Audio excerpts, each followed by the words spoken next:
दोस्तों, सबसे पहले तो आप सभी को नमस्कार। मैं धर्मराज प्रसाद। साइकोलॉजी ऑफ मनी एक बुक है जो बहुत प्रसिद्ध बुक है।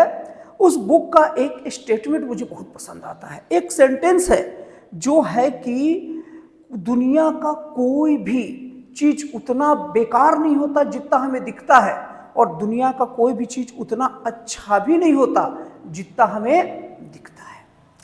तो ये बात भारत के परिप्रेक्ष्य में ना एकदम शब्दशः सही साबित होती है, क्योंकि अभी कुछ दिन पहले अमेरिका के द्वारा भारत के ऊपर 50% टैरिफ लगाया गया, और ये टैरिफ इस नियत से लगाया गया ना कि भारत को मजा चखाया जाएगा।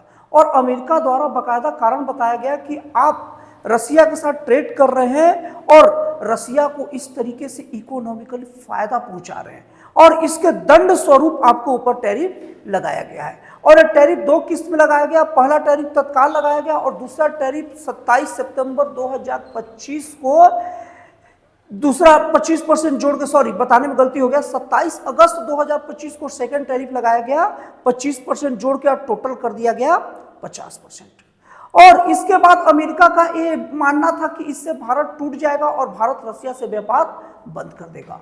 लेकिन भारत ने अपने तरफ से तर्क दिए कि रसिया से व्यापार करना हमारा कोई शौक या इच्छा नहीं है, रसिया से व्यापार हमारा इकोनॉमिकली जरूरत है। और उसके बाद में अगर हम रसिया से व्यापार नहीं करेंगे, अगर तेल नहीं खरीदेंगे, दुनिया का सबसे बड़ा तेल उत्पादक देश रसिया है और हमारा उससे रिलेशन भी अच्छा है, तो हम उससे तेल नहीं खरीदेंगे तो कोई और देश से खरीदेंगे तो तेल वगैरह, तो हमारे इकोनॉमिक्स को आगे बढ़ने में दिक्कत होगा। और अगर जो भाव में हम रसिया से खरीद रहे वो भाव में अगर आपके पास तेल खरीदेंगे तो आप खुद हमें महंगे देंगे। तो हमारा इकोनॉमिक अस्तित्व को बचाए रखने के लिए जरूरी है। लेकिन अमेरिका ने एक न सुना। और दूसरी बात, भारत ने इसे अपने देश की संप्रभुता पर हमले के रूप में भी देखा। भारत ने ये साफ साफ कहा कि हम किससे कितना व्यापार करेंगे और किससे व्यापार नहीं करेंगे, ये बताने वाला अमेरिका होता कौन है। भारत ने स्टेटमेंट नहीं दिया, मतलब खुल के नहीं बोला, लेकिन जब अमेरिका को बात को पूरी तरीके से अनदेखा कर दिया, खास करके 50% टैरिफ लगाए जाने के बाद भी, तो ये मैसेज अमेरिका को दे दिया कि तुम कौन होते हो हमारे बीच में बोलने वाले कि हम किससे ट्रेड करेंगे और किससे ट्रेड नहीं करेंगे। अब इसके बाद में अमेरिका को पूरा यकीन था कि अब भारत के ऊपर जो टैरिफ लगाया गया है और भारत हमारे भरोसे है, तो भारत को न चाहते हुए भी रसिया से दूरी बनाना पड़ेगा। और पूरे देश में मैसेज में दे दूंगा कि देखो भारत के साथ मैंने क्या किया, और भारत को झुका दिया तो बाकी देश भी झुक जाएंगे। लेकिन मैंने अभी क्या बताया कि जो चीज दिखने में जितना बुरा होता है उतना बुरा होता नहीं है। भारत के परिप्रेक्ष्य में कैसे सही साबित हुआ, भारत ने इस विपदा के समय, भारत को इससे दिक्कत हुआ, ऐसा नहीं कि दिक्कत नहीं हुआ, लेकिन भारत ने इस विपदा को अवसर में बदलने का काम किया। भारत समझ गया कि कोई भी देश के साथ ट्रेड दबाव में नहीं किया सकता, और अगर अमेरिका की बात मान लिया और 50% टैरिफ देने लगा, या रसिया के साथ तेल डील मतलब खत्म करने का तो कोई सवाल ही नहीं होता, क्योंकि रसिया के साथ एक जिगरी रिश्ता है। रसिया हमारे उल्टे सीधे समय में हमारा साथ देता है। जब जब भारत के ऊपर विपत्ति आई है तो रसिया ने खुले मन से साथ दिया है, और रसिया से व्यापारिक साझेदारी भी। अगर रसिया से डील खत्म करेंगे तो अमेरिका से डील के भरोसे रहना खतरनाक इसलिए भी है कि अमेरिका एक चालबाज देश है। अगर उसको लगेगा कि भारत हमारे ऊपर आश्रित है तो और भारत पर तरह तरीके से शिकंजे लगाएगा और भारत को इकोनॉमिकली पूरा परेशान किया, ऐसा कहीं कि डिस्टर्ब करके रख देगा। लेकिन रसिया का बात ये भारत के साथ नहीं है। अगर रसिया को पता भी चल गया कि भारत हम पर निर्भर है, तो भी रसिया भारत के ऊपर कोई अनैतिक दबाव नहीं डालता। तो भारत को पता था किसके साथ रहना है, किसके साथ नहीं रहना है। लेकिन भारत ने इस मौके को इस रूप में कहा ना कि थोड़ा बहुत जो व्यापारिक निर्भरता अमेरिका पर है ना, उसको भी खत्म किया जाए, क्योंकि बार बार हमारे ऊपर दबाव डालेगा और हमारे मान सम्मान के साथ समझौता करवाएगा, ये बर्दाश्त नहीं है। तो भारत ने अमेरिका को तेल लगाने से अच्छा ना अन्य देशों में अपने व्यापारिक विचारों को, मतलब अपने व्यापारिक जो विकल्प है उसको खोजने लगा।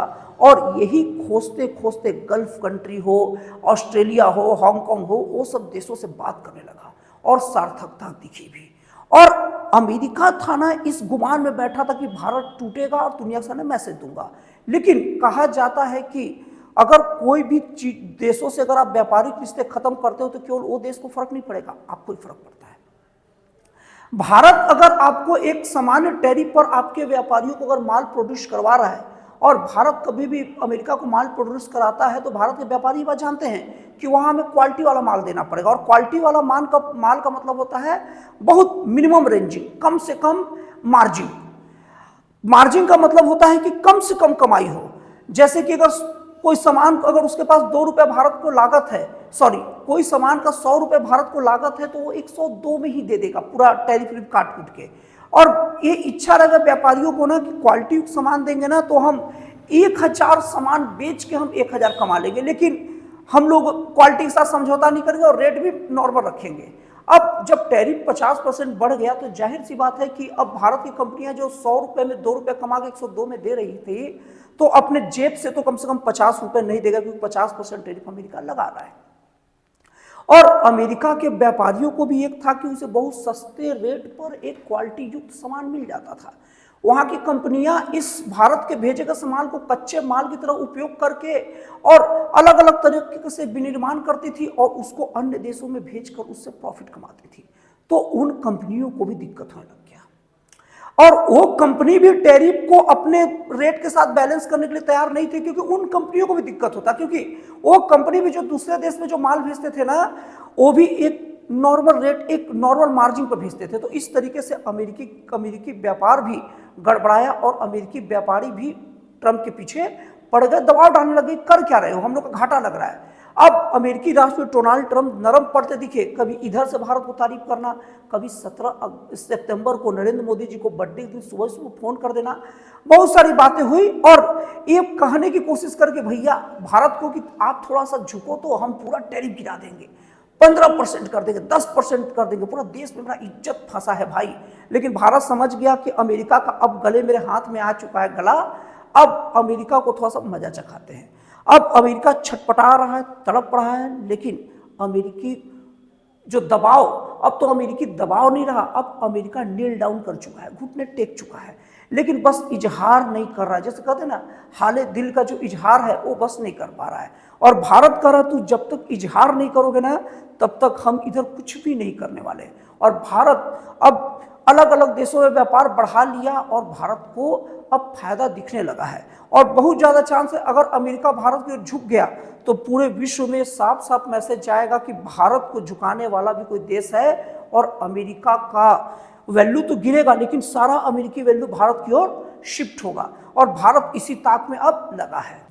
और अगर आंकड़े वाइज अगर बात करेंगे ना तो SBI एक अंतर्राष्ट्रीय संस्था है जो इको रैप नाम से ना एक अलग अलग देशों का इनकम का रोड मैप जारी करती है। तो उसके हिसाब से अगर देखा जाए तो भारत का विश्व में जो व्यापार है ना वो 3-4 महीनों से ना बढ़ गया है।